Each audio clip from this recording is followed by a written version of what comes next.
This is my state, this is my team. You know what that means. This is for the black and blue that I bleed. This is for the chance to bring home that ring. But everybody gonna doubt this. So far there ain't been another way around it. We bring heat to the game each week. They just say we ain't got what it takes, we ain't bout it. Well, y'all can just keep saying that we ain't gonna make it, but at the end of the day, this'll be the Panthers nation. You know, this ain't a game to us major players at every angle that you can think of. That's why you hate us. Get out the way of greatness. You can look at our faces and see the blood, sweat, and tears that it took to create this. Yeah, I know what you're thinking, but you can save it. Cause even on the darkest of days, you know we're always gonna find a way to...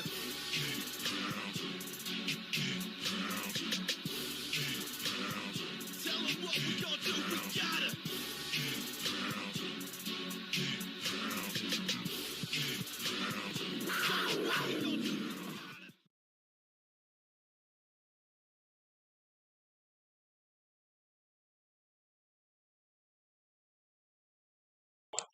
Alright, guys. How's it going? And, NFL Combine getting started today. This is officially day one where we actually get to see the drills. They were doing interviews the last few days. So, before we get started, hit that like button, hit that sub button, hit that bell, select all, leave a comment down below if you feel like doing so. And be sure to check out the Facebook page, Keep Pounding in all caps. It is a group page, so go check that out for in-game posts, polls, opinions, and reactions to NFL news. Now, the reason I'm not doing this stream on that page is because when I tried to do the reaction to the Super Bowl, it got blocked in a few countries, in a few hundred countries, so, you know, it is what it is. So, my apologies about that, but we're going to get this thing rolling. They're talking about Malik Willis right now.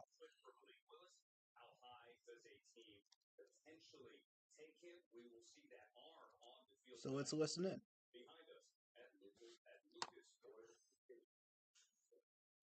By the way, here's how you rank the quarterbacks. You do have Kenny Pickett number one, then Matt Corral. Again, we're not going to see Corral today. Malik Willis, Sam Howell, and Desmond Ridder. More on those quarterbacks coming up, all of whom potentially could be an answer for the Pittsburgh Steelers. FYI, Matt Corral is not there because he's battling some kind of an illness or something, so he's not there. We won't get to see him.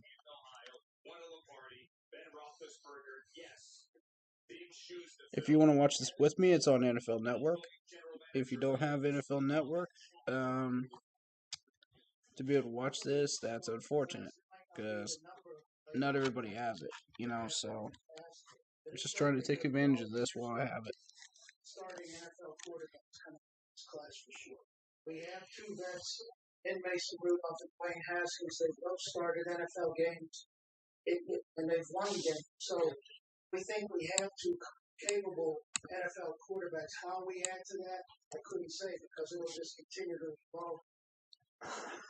So Kevin Colbert's not going to be the GM next season. They are looking for an interviewing GM, but either Rappaport, NFL Network Insider. In the interim, how will the Steelers replace Ben Roethlisberger?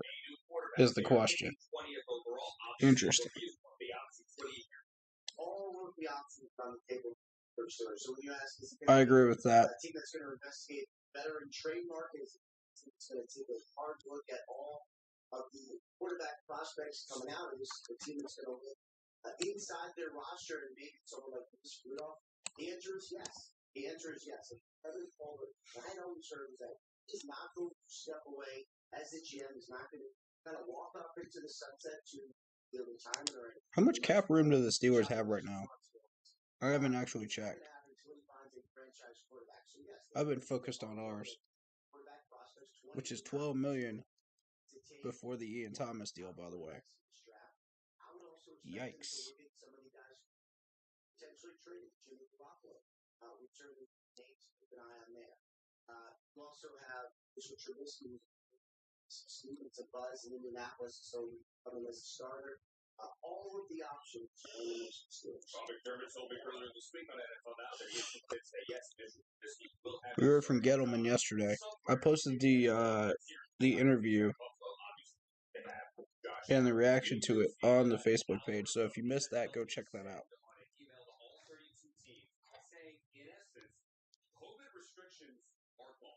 Yeah, and for after 2 years of Yeah, COVID restrictions are gone. They just put that out.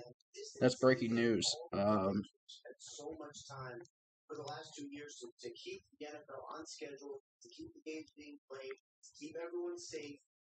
It is all over. It is all suspended and fully. That's big news right there. That we will ever see. So let this mean. If y'all got any players you want me to watch, leave them in the comments.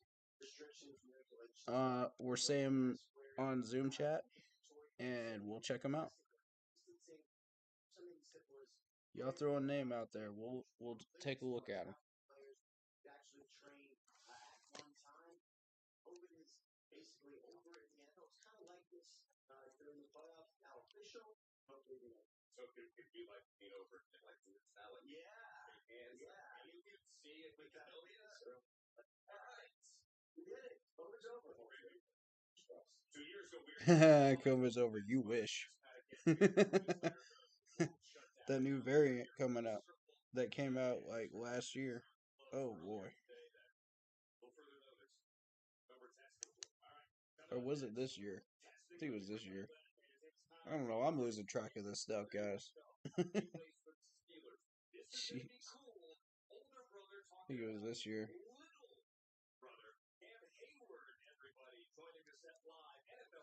Cam Hayward. He is either a linebacker or a defensive tackle, I believe. Let me take a look.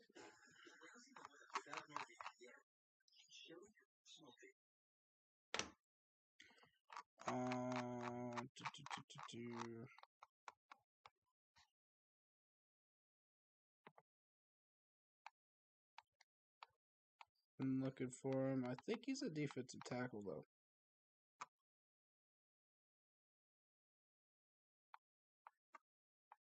His older brother they were talking about was in the NFL, I think.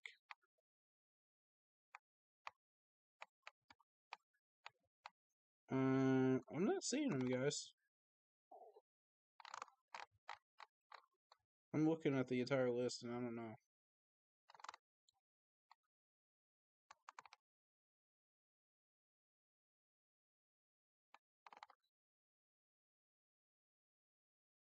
Y'all have to tell me, because I don't know where he is.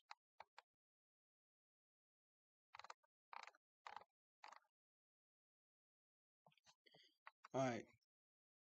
So what we're mainly going to be focused on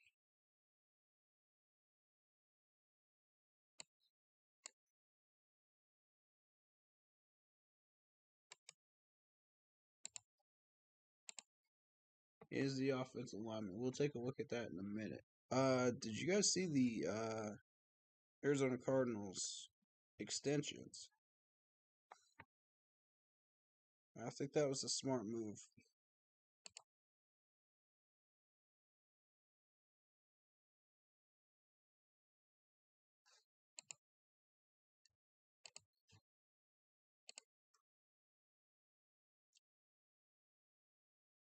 Because of the fact, hold on. I've been having technical issues since the last stream. My apologies.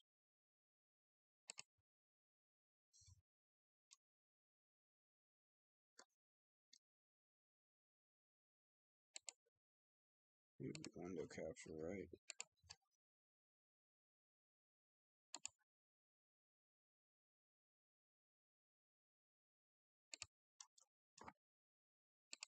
There we go.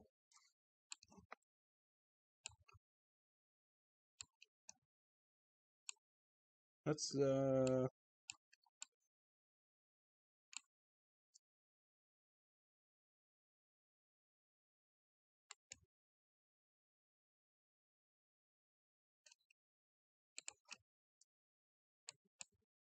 me just 1 second, y'all. Alright. We are set. Alright, so what we're looking at is the offensive line.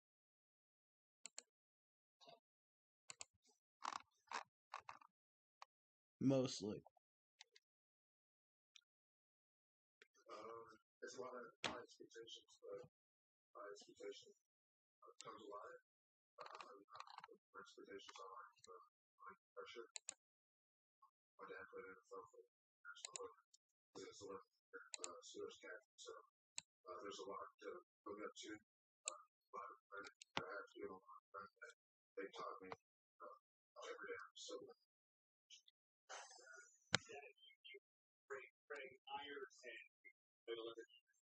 Cam Hayward, okay.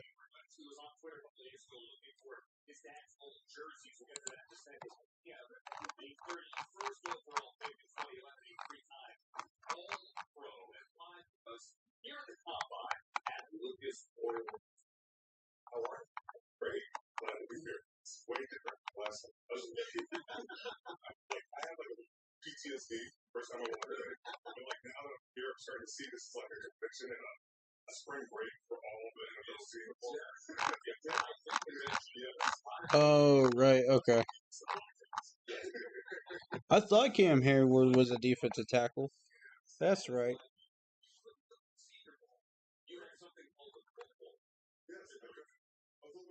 Okay, so they were just focusing on him. I got you. Levinson's is with Pittsburgh, 3-time first team All AP All Pro selection. 89 tackles, 10 sacks last year. This is Cameron Hayward. That's who they got on right now.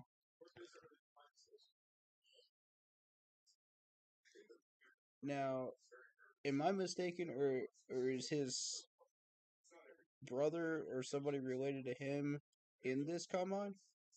Or are they just interviewing him? That's my question. Because I don't see any.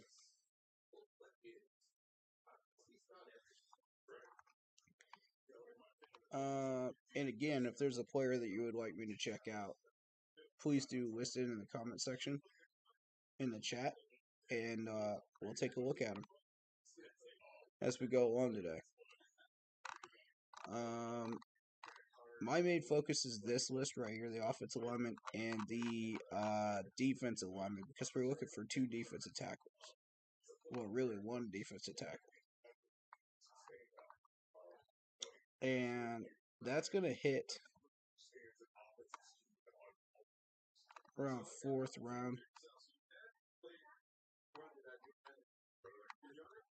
So you're looking at maybe Haskell Garrett from Ohio State. You're looking at maybe Hutchinson from Michigan. He's probably going to be around the 4th round.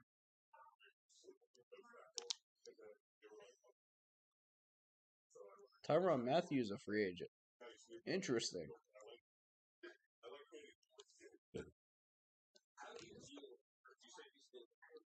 There's Brandon Sheriff. There were people talking about him, that we should go after him. The problem is we only have 12 minutes. There's Gilmore and number 20 there on the top 101 free agents. Winston's a free agent. Clowney is a free agent.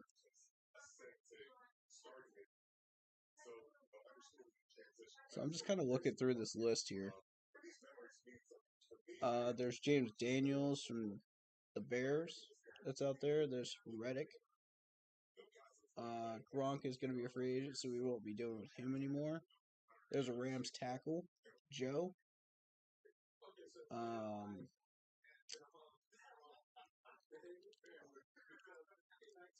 I'm just looking to see anybody that might fit us.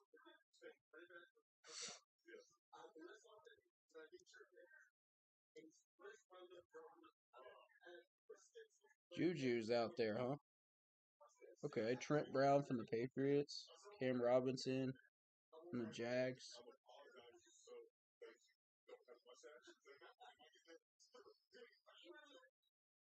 Evan Ingram is the biggest one right there, top 50. And I also heard that Rudolph got released as well today. I have a feeling that Daniel Jones is going to follow very, very soon. Because I saw an article on the Giants page saying that they were going to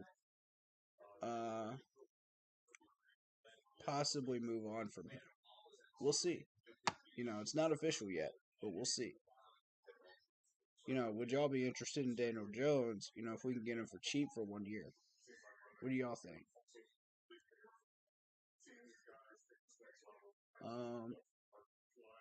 I'm just looking at needs right now as far as what my mock drafts look like. There's Kenyon Green, the guard from Washington, in the mock draft. Would go to Washington.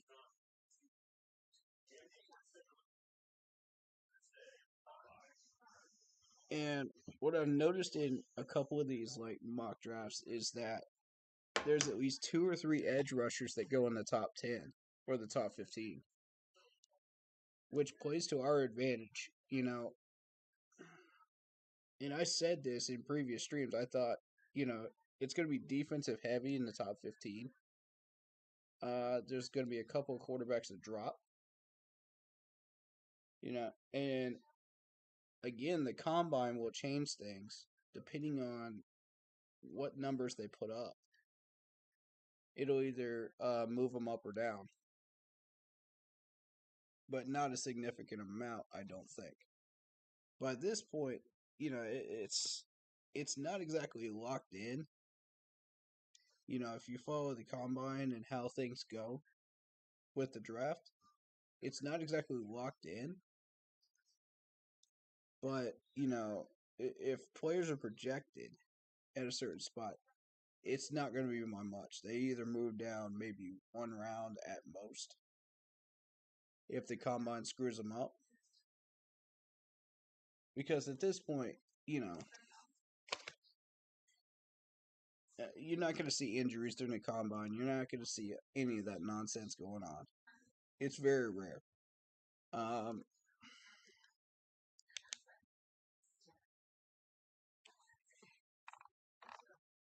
But yeah, I could see some of these players dropping maybe a round or something if they have a bad combine. That could happen. Or you could move up about 15 spots or something like that if you have a good combine and somebody doesn't put up as good numbers as you. If you're maybe a wide receiver or something like that. It could happen. It's been known to happen. That's how the combine operates. So,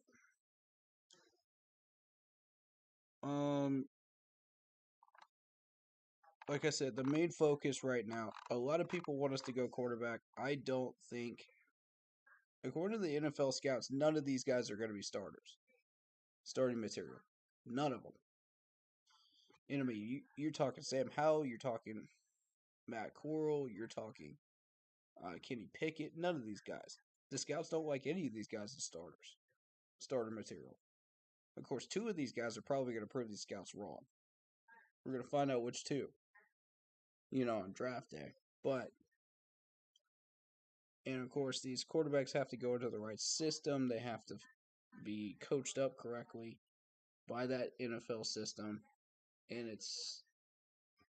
it gets a little bit complicated from there. But I'm noticing there's a mock draft on the NFL combine right now, and they say we're taking Charles Cross in this mock draft. That's Zerling's mock draft. That's interesting because if you saw that article about us picking up an offensive lineman and reaching, if we have to, at number 6 to pick up an offensive lineman, that makes sense. But I was reading the scouting reports on PFN that they put up. I'm not going to actually draft, but I just want to show you something.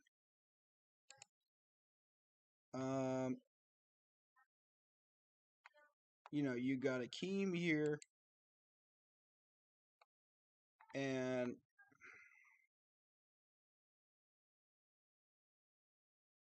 here's the things that stood out to me. They're saying he's better at guard, and that's 2 scouts on this scouting report that are saying that Akeem is better at guard, but he's listed as a tackle. Y'all remember when that happened with Brady Christensen last year? So, you know, and the 2 scouts listed are Oliver and Dalton Miller. So, I just wanted to point that out. Now, Charles Cross, we can get through all these ads here. Sorry about that. Charles Cross, I want you to pay close attention to this second paragraph here. For someone with limited college football experience, that could drop him. He might recover some of the ground in the combine, but not much. That could cost him a round. Cross demonstrates excellent football intelligence. He appears in constant communication with the left guard, pointing out dangerous lurking men on the other side of the trench. He does a brilliant job of diagnosing plays, passing off, and picking up players on twists and stunts. Now, that's high praise right here for this guy. While they're messing around with NFL players, I want to focus on the actual people in the draft. This gets a lot of people's attention right here. If you look at Charles Cross. And I saw that in the scouting report and I said, hold up a minute. That fits with the report, saying that we might reach for an offensive lineman. Now, that one I believe. The rest of it is smokescreen. Keep that in mind. That's the one I believe is actually going to happen.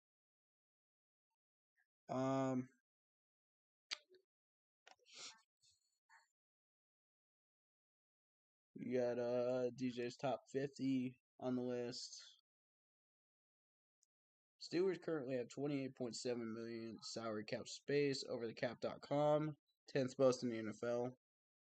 And of course, they were talking about quarterbacks. So that's what they're discussing right now.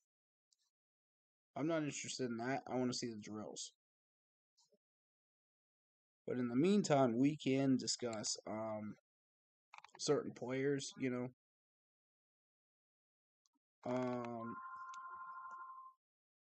Apologies about the phone in the background, It's been a busy week.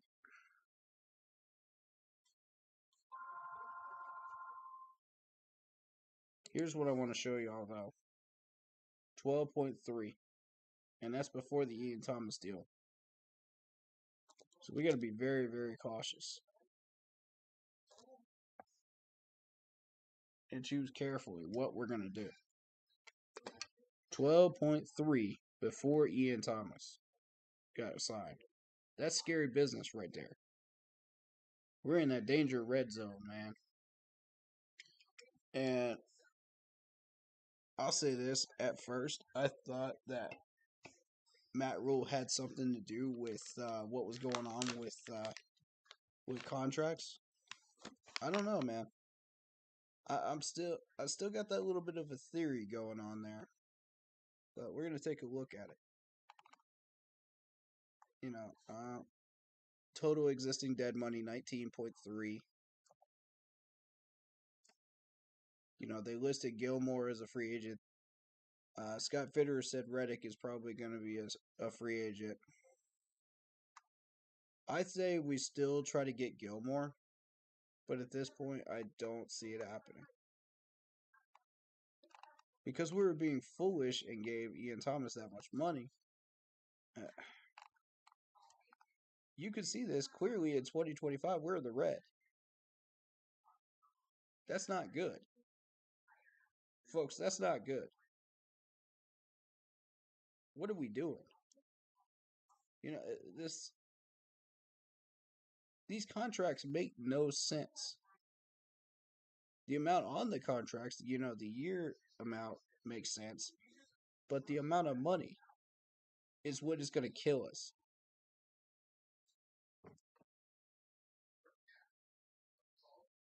All right, so I just want to show you all that. Now, again, we're not going to see Matt Corral today. If you have anybody you would like to see, please throw them into the chat.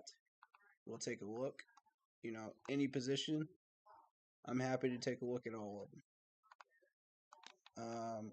Because it does give me a little bit of knowledge and experience on any player from any position. But I want to pay special attention to offensive linemen and defensive tackles right now, especially linemen and linebackers, because that's going to be very big right there. And you've seen what I want to do. You've seen my mock drafts position-wise. You've seen what I'm looking for and what I might be looking for. Offensive tackle, first, second round.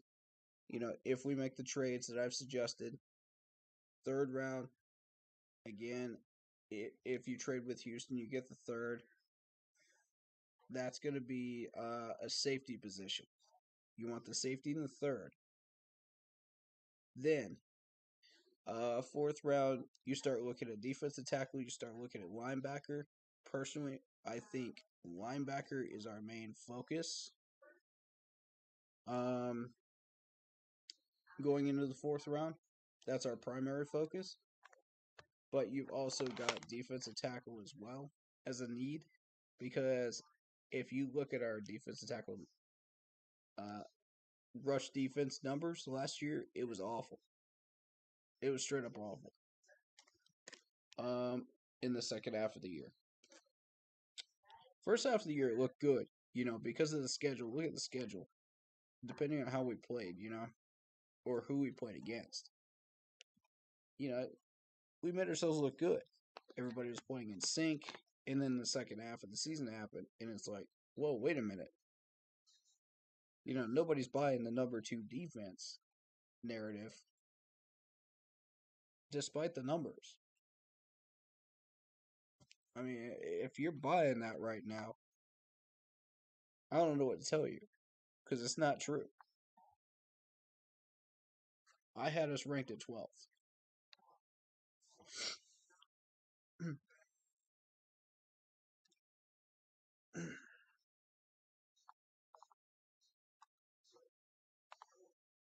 All right, so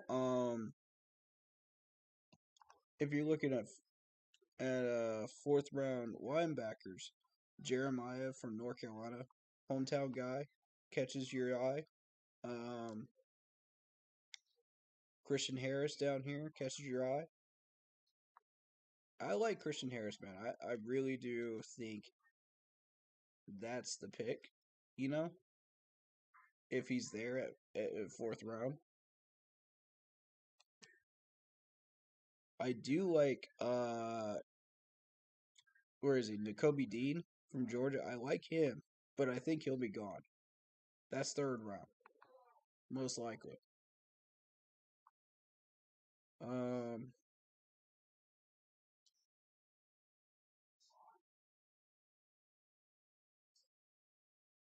Beyond Jermaine here, I don't know what to expect, because there's a lot of players from a lot of different colleges that normally don't catch your attention, except for maybe down here with Brendan Spector, Channing Tindall, Quay Walker. But I mean, that's way on down the list, right?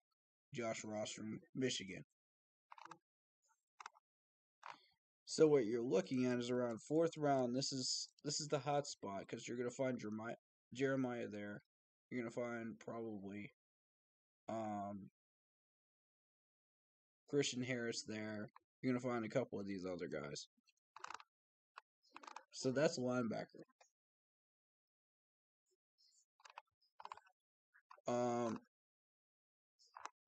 Defensive lineman.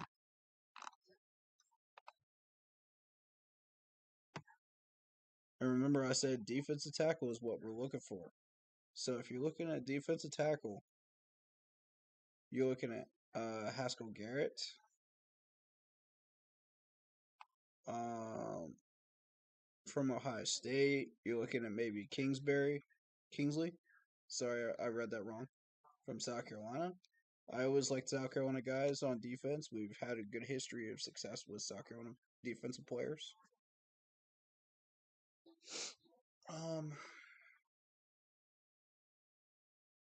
And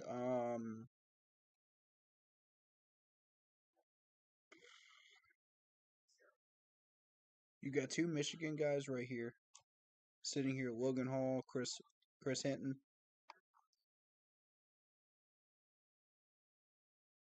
And then Aiden Hutchinson. Aiden Hutchinson, I've heard a few things about, so I'm curious to see what's going to happen there. Again, they haven't started the drills, so we're just chatting about players right now. So just sit tight, y'all. But if there's any players you'd like to discuss, throw them in chat, and we'll take a look. I'll be happy to look up any players you'd like.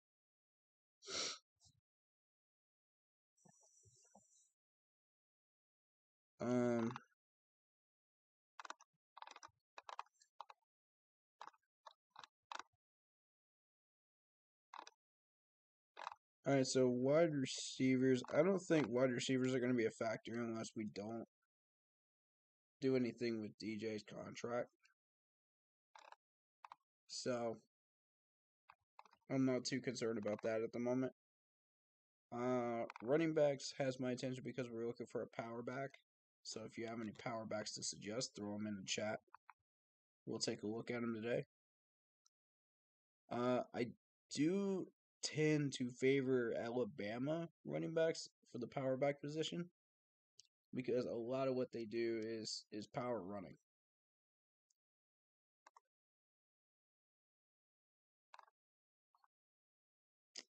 That's just been their system. James Cook catches your eye.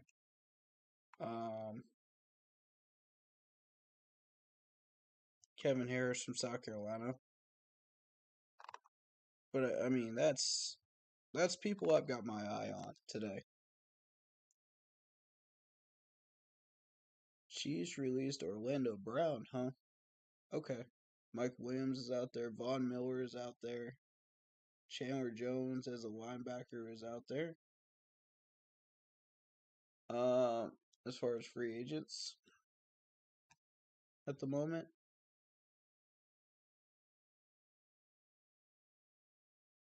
if you want a pass rusher, Emmanuel. But Brandon Sheriff is the one that's caught a few eyes. It depends on how much we can get him for. Because we still got to pay rookie contracts too. We can't just be going in here and going hog wild and expect to get what we want. It's just not going to happen. So, with $12 million, now probably $8 million after the Ian Thomas deal, I don't know, man.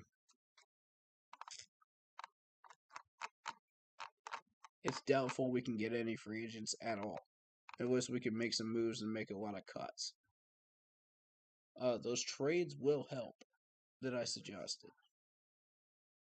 But that'll only get us to, 19 mil? Something like that. And that's before the Ian Thomas deal, before those numbers were fluctuated. And I haven't even really factored in the Ian Thomas numbers. I had a tough time finding that, so I'll just say $8 million, right?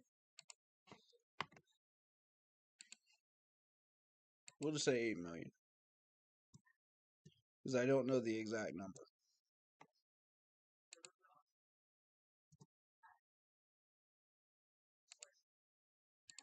So you're looking at 3 years, right? So I'm trying to factor that in before we start messing around with any of this.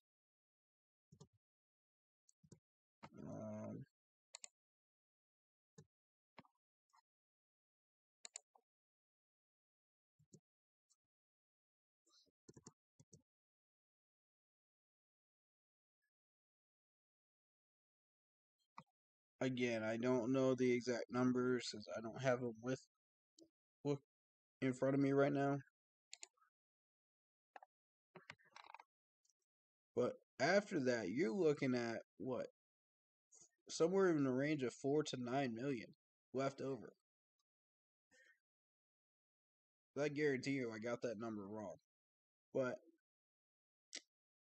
y'all could probably find it and tell me what the actual number is. That's not a lot to mess around with. And we want Brandon Sheriff? We want somebody from, a tackle from the Jaguars or a tackle or a guard from the Chiefs? There's no way. We'd be better off drafting. I just don't see it, guys. I don't see it. Y'all tell me if I'm wrong. But this is scary business. $34 million in the red for 2025, the way we're going right now. Unless we start making some moves. Alright, so let's assume we make the trades that I'm suggesting. Okay? We gotta trade these guys before June 1st. Alright, so we're gonna lock that in. That's Morgan Fox. That was the first player I suggested. Then you're looking at either AJ or CJ. To me, AJ would get us more money. And I think CJ is the better corner out of the two, personally. So we'll go ahead and submit that. Now, Ian Thomas would have been the third trade option to the Texans.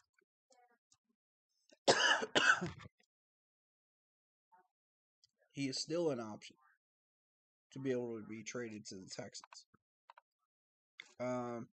Unfortunately, I cannot do that because he's still in the free agent list over here. Now, what did it have me re-signing Melvin? I don't want to re-sign Melvin.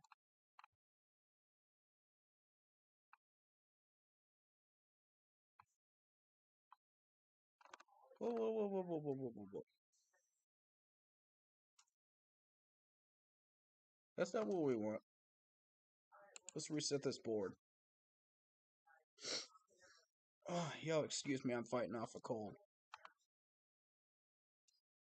A minor, symptoms of a cold. But I'll be okay.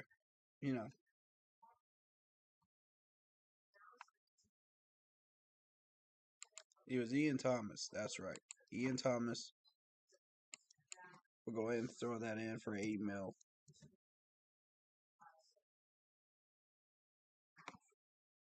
$3 years.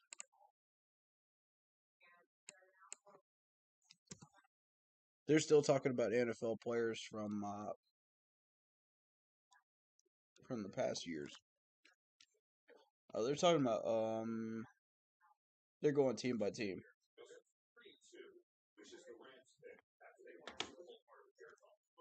Let's listen in.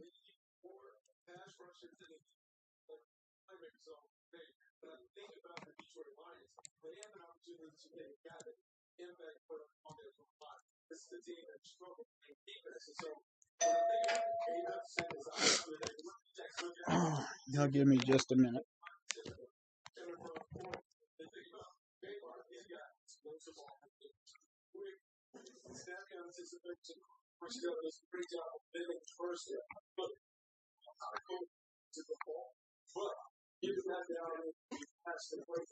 Alright, so again, we're trading Morgan Fox. We're trading AJ.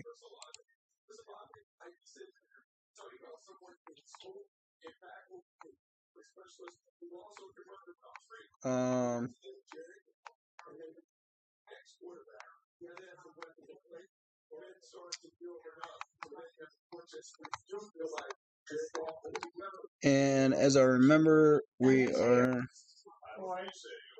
I'm a little busy right now. Yeah, I can't right now. I apologize.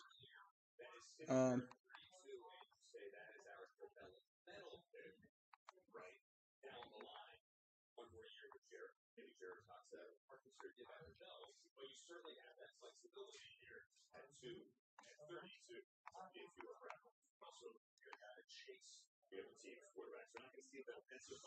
um, so here we go. We got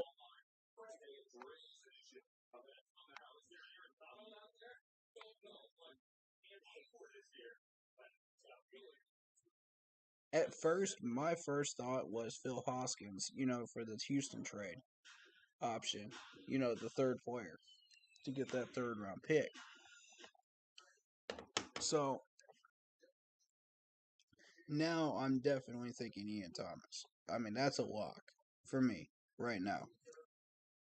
Again, we can't move Ian Thomas into that trade range. So we have what we have. I'm going to go ahead and submit that. And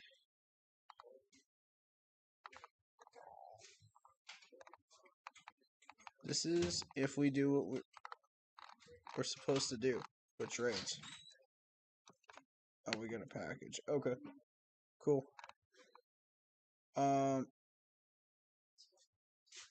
That's still 12 million after these moves are made. Plus whatever we get back from Ian Thomas's contract. Should probably be about 19, roughly 17 to 19 mil. I mean, we could afford Sheriff. Theoretically. We could afford the offensive lineman from the Jaguars. We could afford the guard from Kansas City. However, I would prefer to draft these linemen. And if you're looking at defensive holes to fill, that's where I would start moving in that direction with free agency. And we can only really pick up one or two. That's the thing. The rest of these guys are locked in, right? Into contracts, right?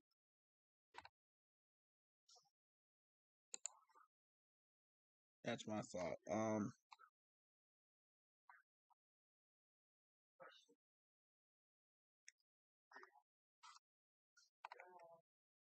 So DJ is scheduled to be a free agent in 2023. So that's next year. Sam Darnold as well. We could toss him. Cameron Irving, I do believe we could get him for a 1-year deal if we wished. Dennis Daly can go. Brian Burns, we could. Big Cat would suggest that we maybe consider trading Brian Burns for a pick or two. You could get multiple lower round picks for Brian Burns, but maybe 2 or 3, but not first rounders. I just don't see it. He's not worth a first round pick to me. I'm sorry. A third and a fourth, maybe, but not a first. So you move on down. You got PJ Walker. I think we'll re-sign him for 1 year or something like that. Kenny Robinson, I could see resigning for 1 year. Tacklenberg can go because we'll be going after a center in that 2023 draft. So, Mike Horton is probably the other one that catches my attention out of these free agent lists for 2023. I'd like Miles Hartsfield re-signed. Because otherwise we're going to be hurting at safety. But yeah, Michael Jordan can go. Dennis Daly can go. Don't care about either one of those. Cameron Irving, I'm on the fence. You know what I mean? Like, Cameron Irving, he had a lot of negative moments this past season that made me really question and go, you know, maybe this isn't the guy. But at the same time, there were a few good games, against Arizona where, everybody was on the same page and he did okay. There weren't any penalties, none of that, to contend with. So, to me, I'm on the fence with Cameron Irving. We decided to put him at center, I think, right? So, yeah, like I said, a lot of these guys are going to be on contracts here moving into next year. You got 25 under contract. That's 128 mil locked in money wise in the contracts.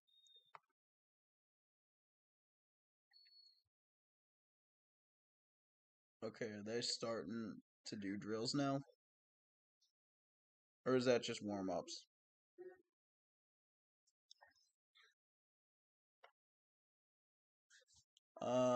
No, not yet. Not yet. Alright. Again, if you guys want to watch this with me, it's on NFL Network. I don't know what other streaming services they have it on, if any, but I know NFL Network has it.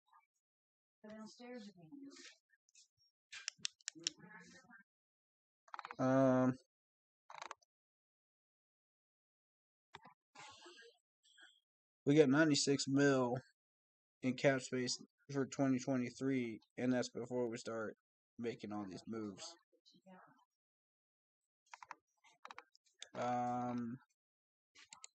But this year is the dangerous one. That's why these trades have got to happen, folks. I'm telling you. The Eagles trade and the Houston trade need to happen in order for us to get back into double-digit land with the cap space. If we don't do that, we're in big trouble. We won't be able to afford Sheriff. We won't be able to afford any of these offensive linemen that everybody's talking about. And the rookie contracts could be in danger too. We're starting to get into the red on trying to sign rookie contracts. Because if you look at the inflation of contracts for rookies over the past 10 years, now it's gotten up to the millions range. So you think about it, we got 5 draft picks right now, 5 or 6 draft picks. That's gonna,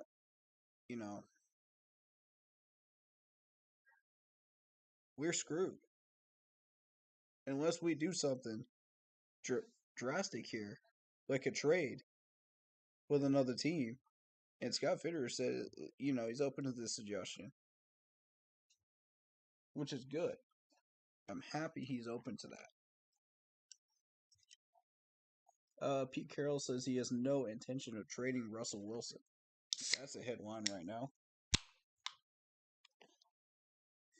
My goodness.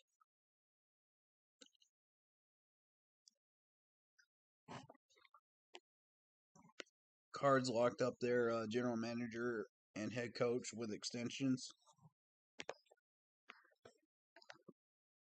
Which, rightfully so. These guys are getting into the playoffs every year.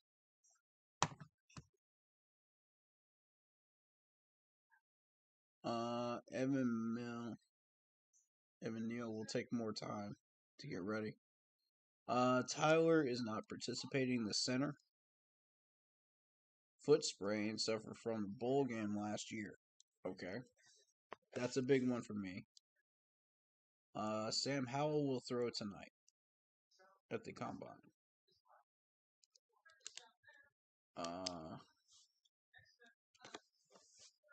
Alright, so are they doing most of these drills at night tonight?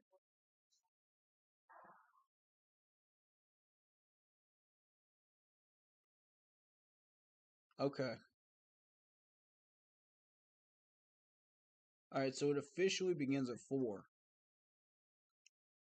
Alright, here's what we're gonna do. Since it's 2 o'clock now, would you guys like me to cut this stream short and then start back up at around 4?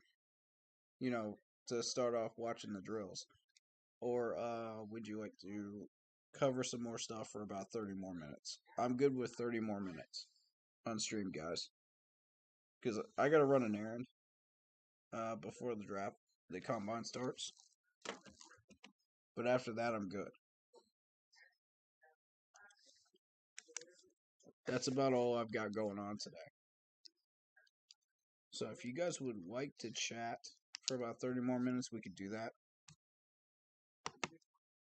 Get this thing rolling. Any players you want to look up, anything. I'm totally down.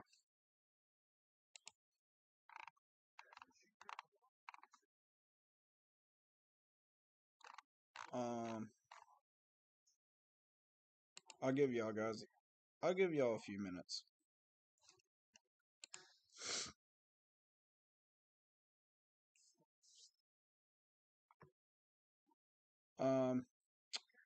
The official combine doesn't start till 4, but we can chat for about 30 minutes here.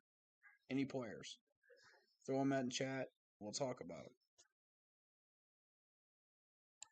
For anybody that's coming in now, I realize everybody's at work right now, so I won't take up too much of your time.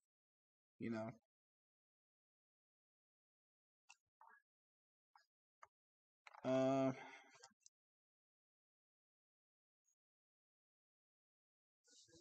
Here's the thing, man. After you factored in the Ian Thomas contract, after you factored in the 2 trades that I'm suggesting, you know, Morgan Fox mixed in with AJ and Ian Thomas to the Texans, you're looking at about 17, 19 mil. Play around with. What do you do with that?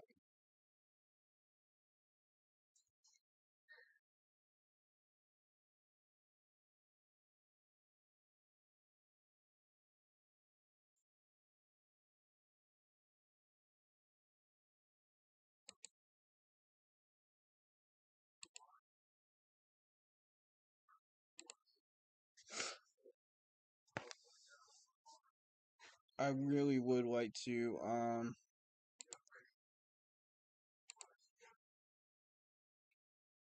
be able to play around with this.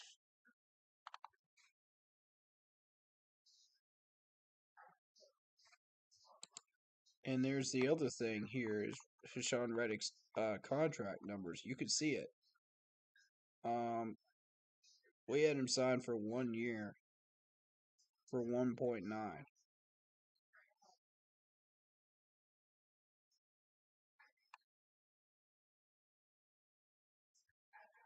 Out of the cap number.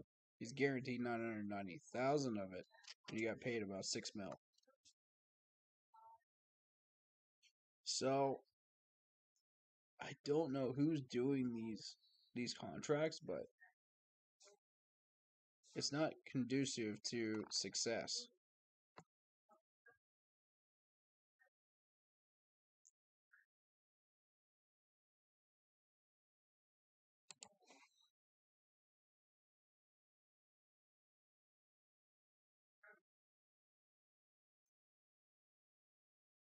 Alright, so here's what we'll do. We'll jump on stream at 4 for the combine. Up until then, relax, do a little studying, you know, make some money at work, and I'll rejoin you guys at 4. Sound good?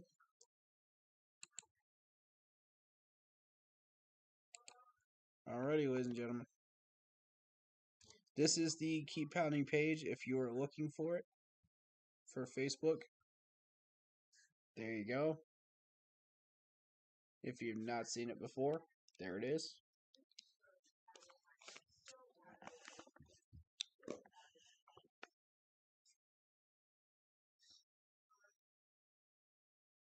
Thank you so much for checking out the stream so far. If you like what you see, hit that like button. We'll talk about more stuff. I might go live about 15 minutes before 4 so we can talk about stuff, you know? We'll see. We'll see how much time I've got.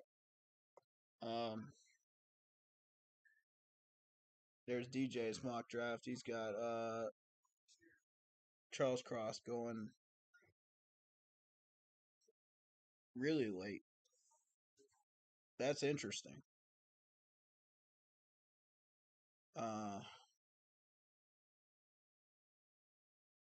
I think that injury for Tyler, the center, could drop him in the first round. It'll depend on how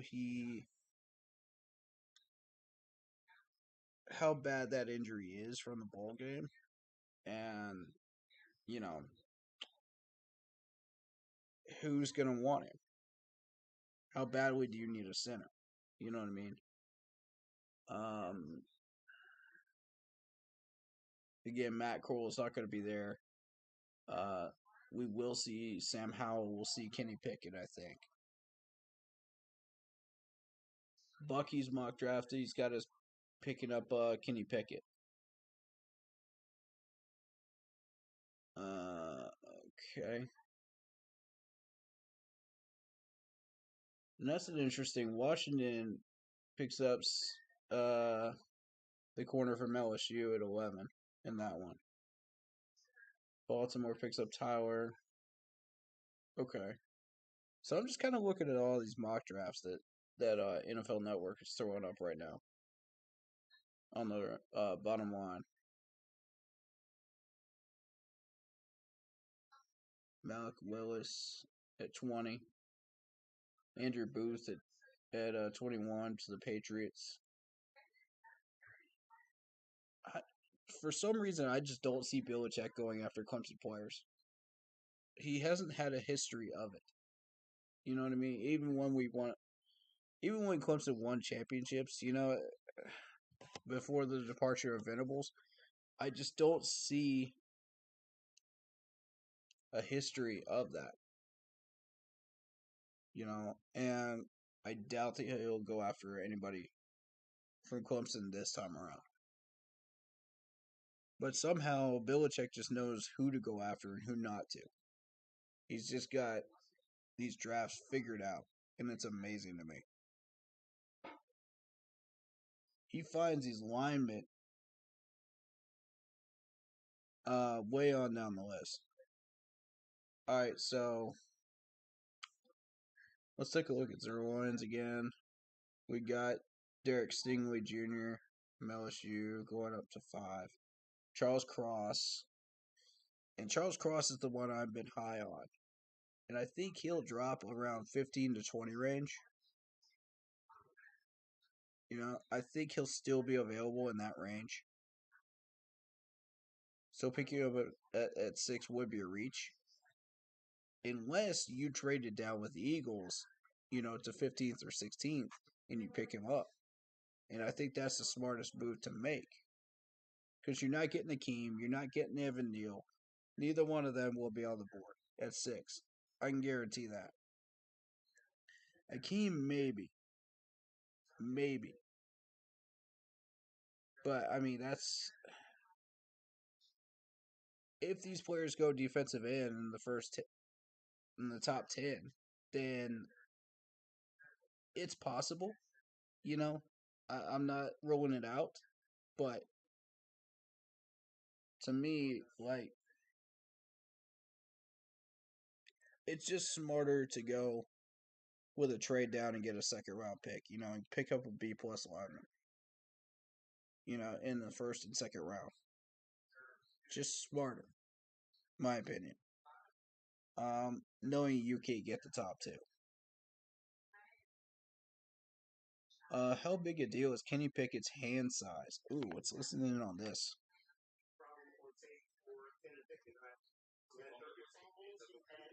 So now you have to look at those fumbles. Was it because he had small hands and was gripping them correctly? So you always have to go back to the tape to affirm or deny what you have with the measurements. Last year it was who? Vontae Smith was only 103 pounds or whatever he was. The Slim Reaper. The Slim Reaper. Size was an issue. Arguably, but did you say that being a problem on tape? When I looked at the Vontae Smith, it wasn't an issue. So any sort of measurement that may fall short, go back to the tape, go back and see if it's an actual problem. N'Kobe Dean's listed in the top 10 of top 50. That's what you're trading. You're so right, because that's just like analytics. All of these things are meant to complement one another to find out why. It's one set of data you have in a bigger picture and then make an organizational decision. Kenny Pickett, for what it's worth, was yesterday in the halls of the convention center about 3:30 in the afternoon, getting in a throwing session. Typical convention center, huge ceilings, wide hallways. Kenny Pickett was loosening up the arm yesterday with his quarterback coach in advance of throwing the football tonight. So he obviously has something to prove here tonight. The most important thing collectively for this group of quarterbacks. I'm going to go back to what Scott said about the leadership and the presence, because the great quarterbacks that I've been around, Small hand size? That's weird. can't fake that. How much y'all want to bet that came from Matt Rule's scouting department? If they started questioning that. Because, I mean, that wasn't a thing before. You never heard anything about his hand size before today.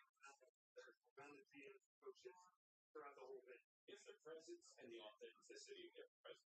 And again, how do they respond to some of the difficult things? How do they respond to the pressure of this? And it's a big moment. And are you going to get... Y'all remember what they said about Brady Christensen's arm size last year, right?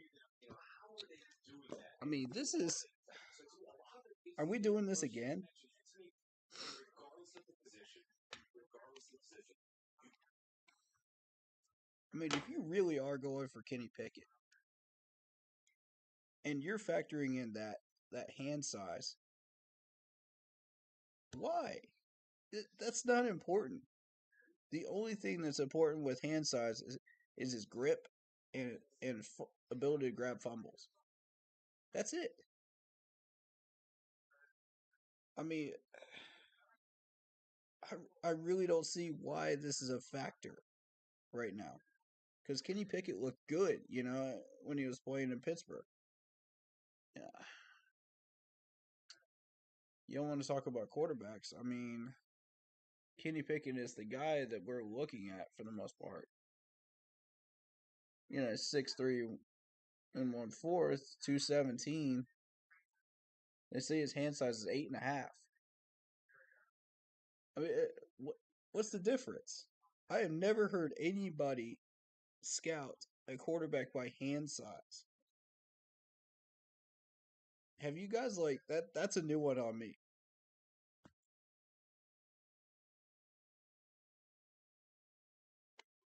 everything that I expected to do, and right where I said I'd be. One guy we are not going to see throw tonight is Ole Miss's Matt Corral. He obviously had that lower leg injury in the Sugar Bowl. He said that he's about 4 to 6 weeks away from going out on the field and showing teams what he can do. 6'1", 212. This has been my dream since Hand size 9 1/8 or something like that. What the heck? Physically, but I definitely can show the teams what I know mentally, and yeah, it does absolutely kill me. But I'm itching to get back out there. Like I said, I've been about 2.5 weeks ago. I started throwing and running with no pain, and Okay. I just had to be smart just to sit out. And if I want to put my best foot forward, just wait until I pro day. That's Matt Corral. This is Malik Willis, who started his career at Auburn, finished it, coached by Hugh Freeze at Liberty, and he is an electric player. 6.5. 6'1.5". 219. Hand size 9.5. I mean, 9.5 seems like the typical hand size. Am I right? Everybody don't get to go to a team, but I feel blessed now. Asset. I'm just trying to make the team. At the end of the day, you can't make all these photos that you can't keep. I hate that.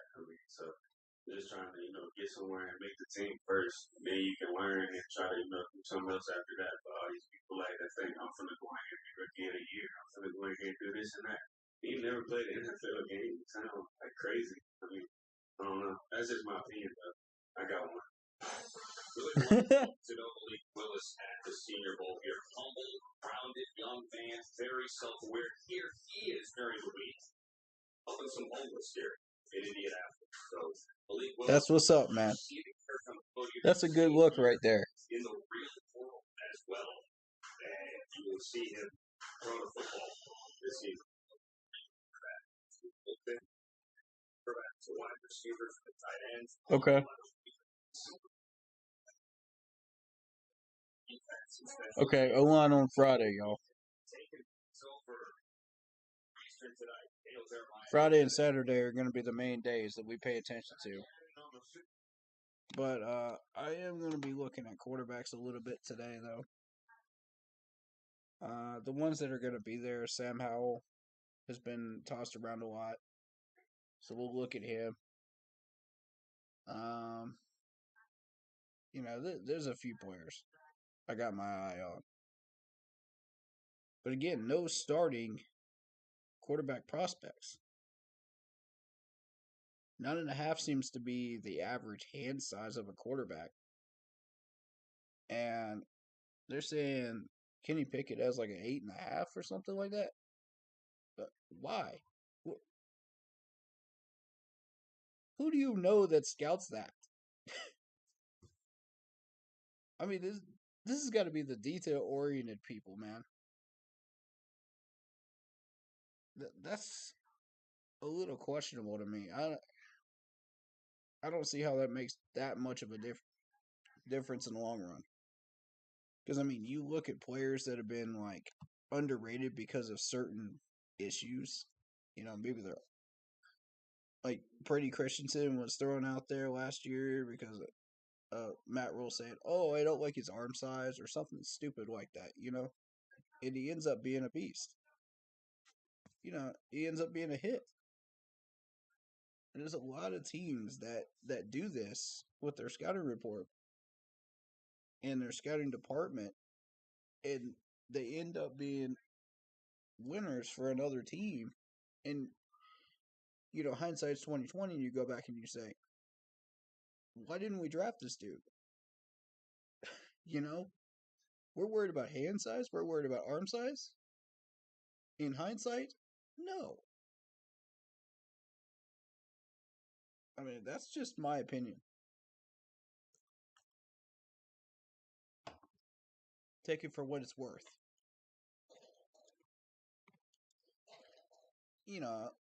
A whole hand size smaller, not a big deal. Unless you're talking fumbles.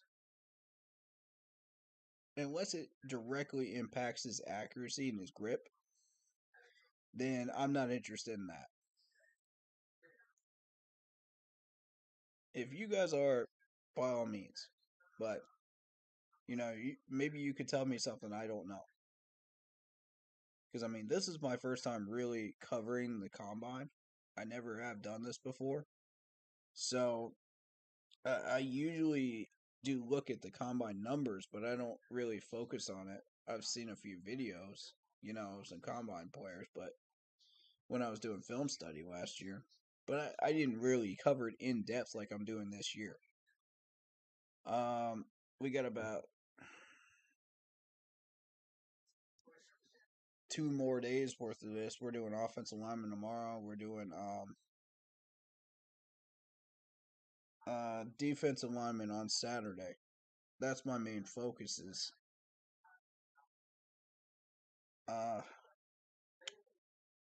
As far as when I'm going to be streaming that, I don't know.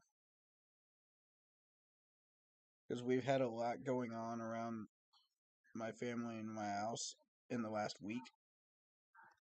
A lot of visitors and stuff like that. So, here's the thing. I will see what I can do. It'll probably be after 5 that we start covering these. But I will be taking notes before 5. Is how that's going to roll. Are you guys cool with that?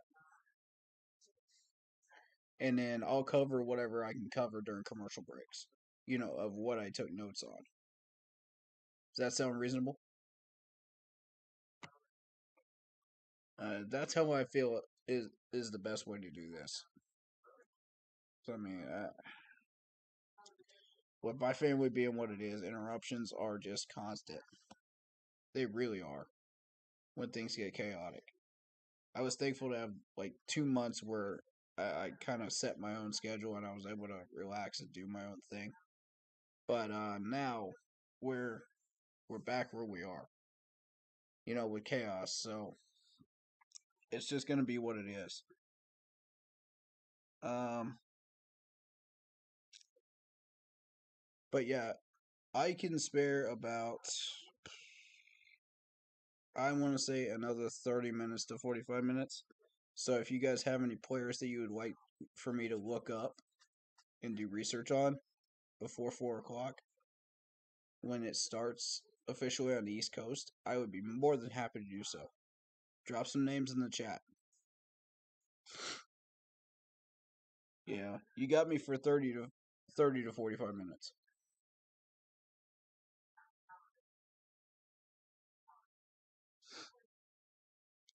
And honestly, guys, that is a really good look for Malik. Helping out the homeless. It shows that he's a good guy. He's got a great heart, and it may not change anything on draft day, but it's just good to know that he has that added to his resume and added to his profile. That's really cool. I like that.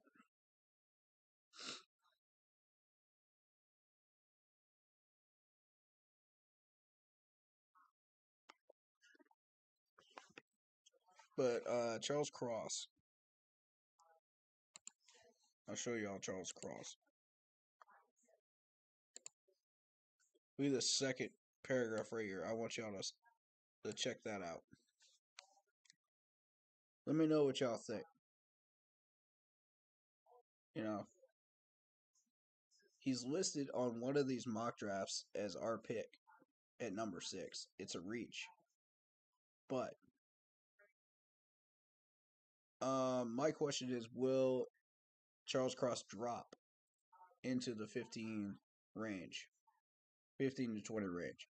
If he does, and we trade with the Eagles, that's a hit. That's a major hit right there. I doubt Akeem will stay there after 15. Like I said, it depends on what teams need defensively.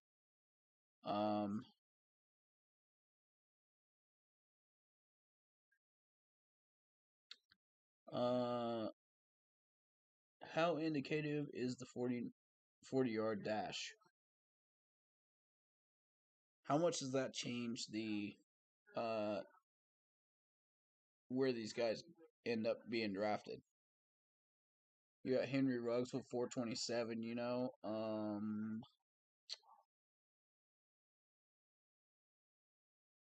So that's the question being posed right now.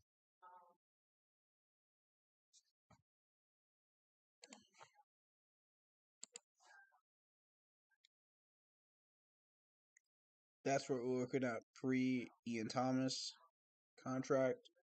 Not good. See that red number? For anybody that missed it earlier. We got to make some moves. And I think after those trades, we still end up about 12 million. Plus whatever we get back from Ian Thomas's trade numbers as well. But I think Houston would take up that contract though. I think they would. 2 defensive players in Ian Thomas to set them up for Lovie Smith's new tenure. Absolutely. For a third, that's a steal. Are you kidding me? That's a steal.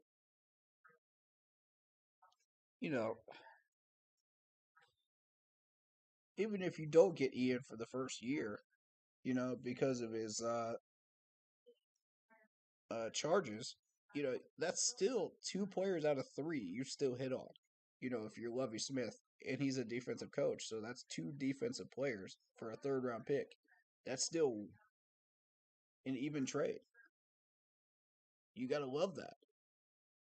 So I don't know why Scott is not taking this suggestion seriously. It just makes perfect sense. Morgan Fox and CJ here. Not CJ, but AJ. Okay. That's the wind slamming doors around here, man. It's a windy day. I didn't mean to spook y'all. um, but yeah, Morgan Fox, AJ, and Ian Thomas in a Houston trade makes sense. We get back 12 million. We get back to 12 million, and we can do something with that. So, they're highlighting Calvin Austin the third right now from Missouri, the wide receiver.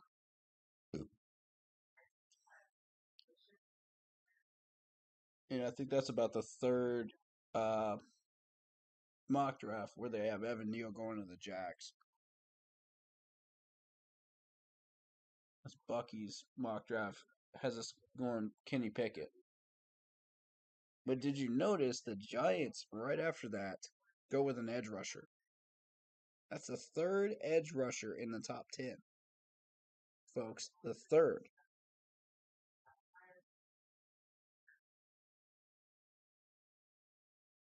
Lord knows what Detroit's going for. They always flip the script on us. And they robbed us of Sewell last year. I really don't want that to happen again. That's why I'm saying be temperamental about what offensive lineman we look at and don't reach, you know, unless we absolutely have to.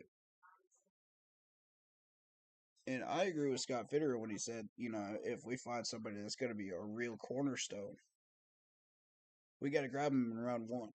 We don't. There's very few opportunities where we're sitting at a number 6 spot, you know, year after year after year, to where we can't get some of these guys. So if he sees somebody he believes is going to turn into like a future Pro Bowler, I'm with Scott. You can't ignore it. That doesn't necessarily mean draft that player, but that just means don't ignore it. You know what I'm saying? And I think that's what he meant during that press conference. And I'm on board with that. You know, if you see like a linebacker, like N'Kobe Dean or something like that, you know, somebody that's a real winner. Or a safety or something like that you really, really have your heart set on. I can see that. Keep your options open. But the smartest play is to move down.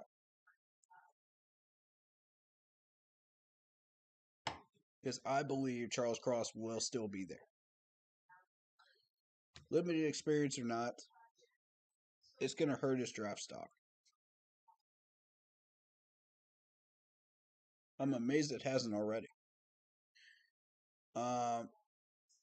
It won't hurt it, you know, through the combine. It won't hurt it through the projections. But people are going to, the GMs are going to see that on draft day. That's usually when it costs you some draft spots. You know, when you have limited experience. That's where they start seeing that profile and they go, uh-oh, I don't like that. You know, we see his combine numbers, we see everything else, and then that's our big red flag, no matter how good this player is. I've seen it happen countless times, guys. Countless times. And it's always the small things like, oh, his hands are too small or he doesn't have experience. Well, the non-experienced one is the biggest one I've seen. But we'll see how it goes. I apologize for the background noise, but you know, it is what it is. Trying to cover this. Evan Neal's listed in the top 50. Jags are opening it up for the first pick, to be able to trade up. Guys, I don't know. We stay at 6 until we see what's on the board. Then we move down. If Philadelphia calls us first with that offer for either 15 or 16 and number 51 for that first round, number 6 round pick, take it. Take it. Don't pass go. Don't collect $200. Take it. You're not getting a better deal than that. You're not. Because there's always that chance. I was originally looking at the Chargers at 17. Who's to say that Evan Neal, Akeem go off the board. Charles Cross goes off the board before 17. There's always that chance. It's a huge chance of that happening, actually. So, 15 and 16 are the range.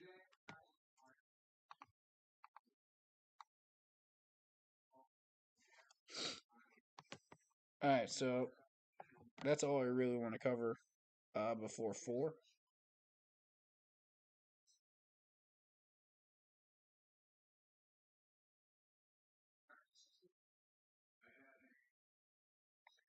Most yards after the catch. Ooh, here we go. CMC was listed at 2,347, third on the list in running backs, behind Kamara with 2,491 and Austin Eckler at 2,514. CMC was listed above George Kittle, Cooper Kupp, and Travis Kelce. Y'all see how big yards after the catch is right now? Do y'all see this now? This is why I've been highlighting this. I'm highlighting it for a reason.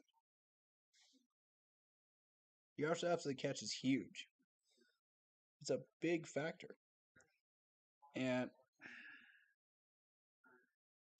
when you see CMC behind those types of names on that list, that's huge. He's not even that far behind Kamara either. I mean, you just got to go, wow. It's CMC, Run CMC. We got the most out of that pick, I'm telling you. We really did hit a home run with that pick. We just mismanaged him, though. It's a darn shame. It really is a darn shame. Because we were doing so well. And then we start mismanaging these players. And then the contracts get out of hand. And now we're sitting where we are now. With this number right here.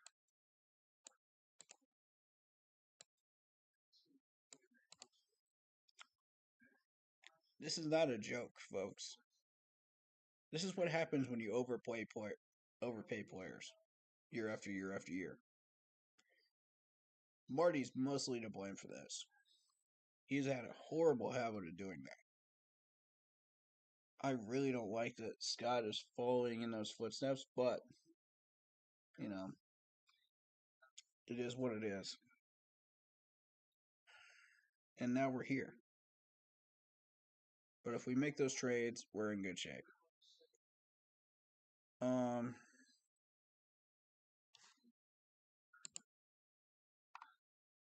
Daniel Jeremiah.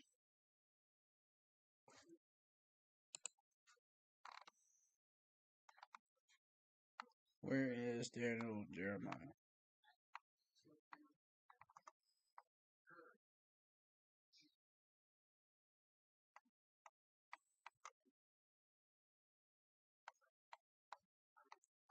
I haven't seen this dude in any of these lists.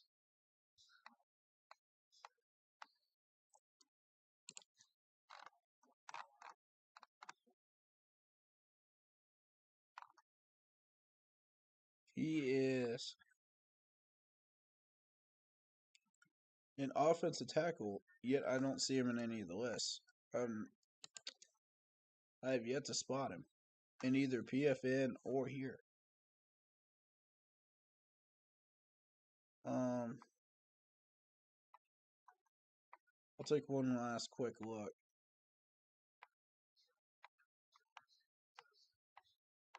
I'm not seeing him. All right. Well, we'll look up highlight reels of him later on anyway. It's just strange that his name doesn't pop up. A lot more to cover around 4 o'clock when the drills actually start. So I'll be here. We're gonna go from 4 o'clock to the end of it, which goes to I'll be able to tell you in a second. 4 till 11 p.m. is what they're listing it as. But the thing I really want to spot, I really want to scout is quarterbacks and maybe wide receivers today. That's my focus. If we want to do tight ends, I could do a few of them, sure. But I mean, at the moment, it's not looking like a major thing. You know what I mean? I like Tommy. I think he's okay. You know, we just re-signed Ian Thomas, so I mean, tight end right now is not a major focus, despite that crazy contract. Now, if we execute the Houston trade like I suggested, with Ian Thomas in there, then yes, it's worth looking at tight ends and maybe drafting one, like a late round tight end or something like that. You know, I'm not. We need to focus on offensive line. We need to focus on defensive line players. You know, defensive tackle, linebacker first, safety. You know, before we take a look at that. And I want a pass rusher in there too. You know, with Morgan Fox being moved, you know, in the use of trade proposal, you definitely want to look at a defensive end. To complement Brian Burns. Brian Burns is a speed rusher. We need a strength rusher. You know, that's what my focus would be. And the defensive ends don't start going until Saturday. That's when they start doing drills. Am I right about that? Yeah, because his offensive lineman tomorrow, and then defensive lineman Saturday. So I'll try to cover as much of this as I can. You know, I can't guarantee I can get all of it, but you know, for the people that don't have NFL Network, you know, this is a major tool if you're interested in scouting the future draft picks. You know, for YouTubers, I definitely recommend getting NFL Network for that purpose. Plus, you get to see a lot of reactions and interactions with players and coaches that you wouldn't normally see on national networks during regular season play and preseason and postseason. So, yeah, I highly recommend that. It is worth the money if you're a YouTuber, if you're trying to create content regarding your favorite team, whether it be the Panthers or otherwise. It's a huge tool in your tool belt. And I'm taking full advantage of this year. I didn't before, but now I am. So I'm going to heavily get into this. I don't know that much. So I'm learning things, you know, as I go. So bear with me. You know, I don't really focus on the combine. So this is new. This is kind of new. But whatever I can learn, I'm happy to do it. for you guys because I know you all want to learn something new too. Or if you have something to teach me about this stuff, please do. I would love this to let you guys to listen to y'all and hear what you have to say in the comments or in the chat. They're looking at Akeem. He's from Stanford. Akeem's from Stanford.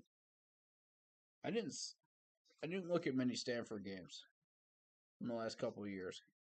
I'll have to take a look at them a little deeper when we do film study. Because, I mean, there's a 50-50 chance that he's going to be dropping inside the top 15. I bet on him being gone in the top 10. Is the combine on right now? No, not till 4 o'clock. Officially Eastern Standard Time on NFL Network. I will be covering all of it for today. As much as I can with quarterbacks and wide receivers. As I said, I won't focus on tight ends that much, but I'll take a look at maybe a handful of them and see what's going on there with what drills they do. But, just to increase my knowledge. Really, that's not our focus in this draft. But just to have the knowledge of these players and where they might end up would help us, on draft day and mock drafts.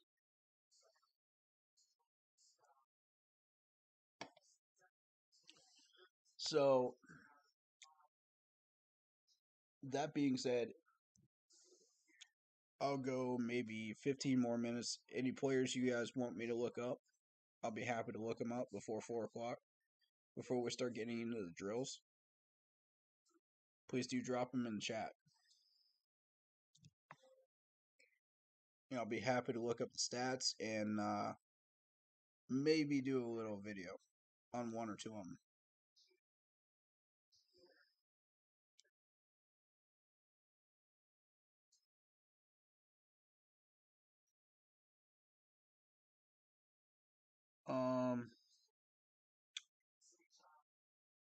I'm just looking through the Facebook groups right now because I want to see what people are posting about this stuff.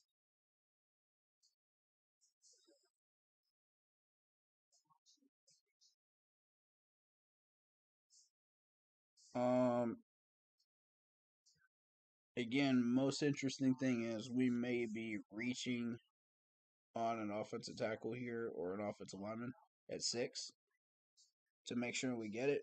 You guys heard Scott Fitterer. So that's why, Akeem is still in the running.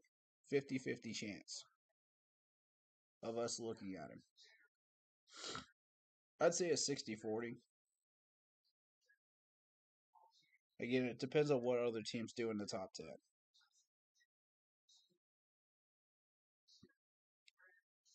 But I would rather have Charles Cross based on the scouting reports I saw.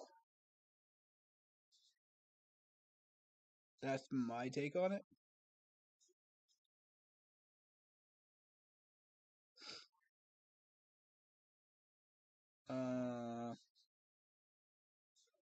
Okay.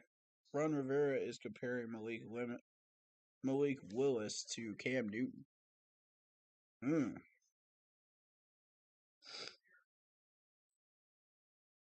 Sam Howell has met with the Panthers, but doesn't think much about quote-unquote playing at home.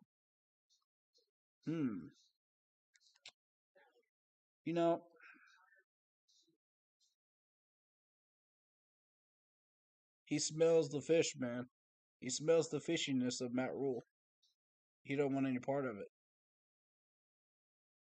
As long as we get Matt Rule as our head coach, nobody's going to want to play here. Like, even if we had the money, these guys would be saying no because of him. They'll play for Scott Fitterer. They all love Scott Fitterer.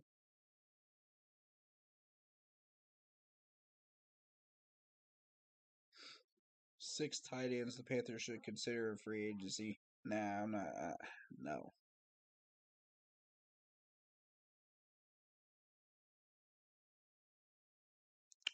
TheState.com says examining the Panthers' biggest problem spot in the contract situations. Ooh. Oof. Y'all see it. That's all I'm going to say right now. Y'all see it.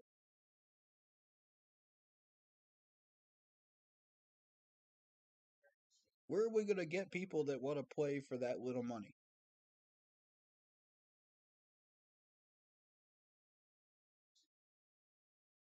Where are we going to find that?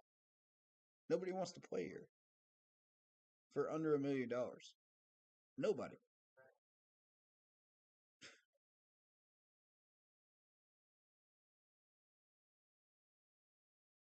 I don't. I don't think that Christian McCaffrey trade to the Bills is a wise one at all. No, no, no. Keep CMC here. The Bills have stolen enough of our players already. This is ridiculous. Put him at slot. This is another question of what are we doing with our home players? This is mismanagement. You know what I'm saying? I don't. Can we please give all of the say to Scott Fitterer because he seems to understand what's going on with this team better than anybody in our management, and he knows what to do with these players better than any head coach that we bring in right now. Why are people not listening to this dude?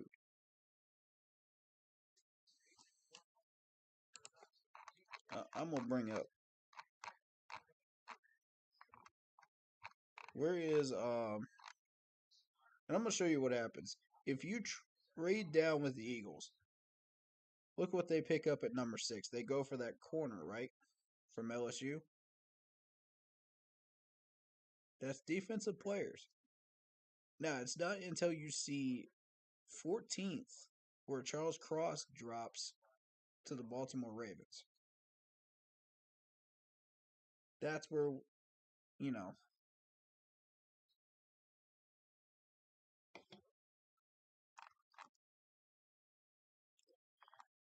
I'll cover real quick.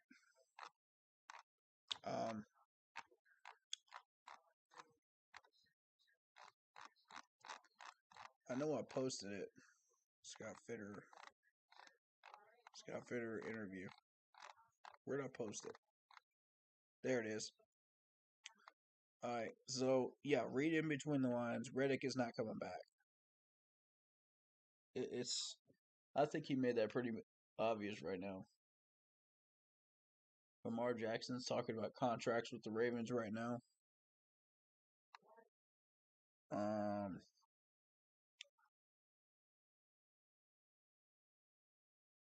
And Gilmore should be our primary target to resign if we can get him.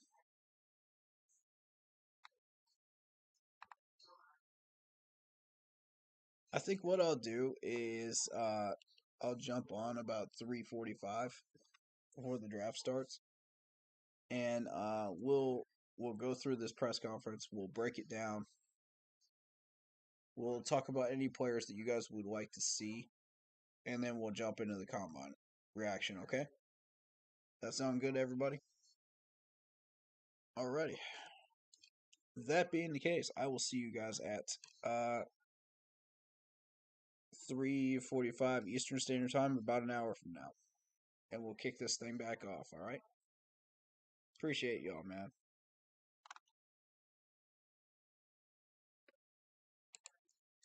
Man, y'all have a blessed day. If you're not going to make it for the combine stream, but if you are,